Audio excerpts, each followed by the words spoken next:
What's up, Pathways Church? Welcome to today's Daily Dose. I'm Nathan Purifoy, your worship pastor, and we're talking about big faith stories in the Bible. One of my favorite big faith stories is about these three Hebrew children named Shadrach, Meshach, and Abednego. Now, we're going to call them Rak, Shak, and Benny because I'm a product of VeggieTales when I was a child, and also that's a whole lot easier to say.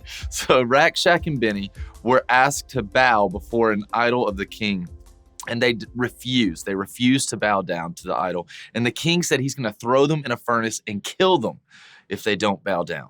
And this was their response.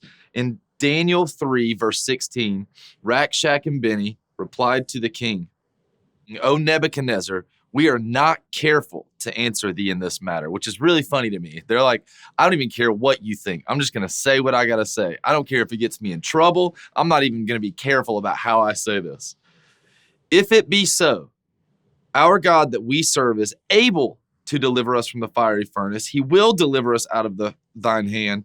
But if not, be it known unto thee, O king, that we will not serve thy gods, nor worship the golden image which you have set up. Now, they made three statements right here. The first statement, they said, our God is able to deliver us. That's what God can do. Then they said, our God will deliver us. That's what God will do. And then they said, even if God doesn't, we're willing to die for this. Even if God doesn't deliver us, we're not going to bow down and worship. Even if God doesn't deliver us, we're not going to turn our back on him. It takes big faith in the face of danger and in the face of a threat like this to say, I'm going to stick with my God anyways. There are two types of miracles that I think we often talk about. We talk about one that I consider miraculous intervention, right? When God steps in and changes the circumstances around us in such a miraculous way that the outcome is now going to change. We see people healed from diseases. We've seen people delivered from addictions. We've seen all kinds of things happen that we consider to be miraculous intervention. But what happens here if God doesn't deliver them? Is that not also a miracle? That they had miraculous endurance, that they were willing to endure anything to be faithful to God.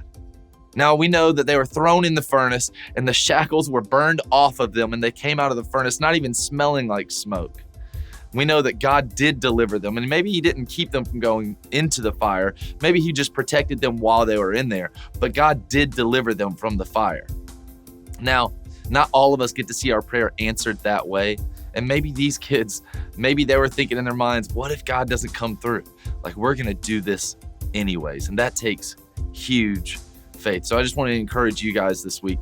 First of all, God's got a miracle and it's coming your way. And it's going to be a miraculous intervention, something that God does that changes the circumstances in your life. And secondly, I think that God's providing us with miraculous endurance, that even when God doesn't change those circumstances, we're strong enough to endure anyways, be faithful to him anyways. I'll see you tomorrow on the Daily Dose.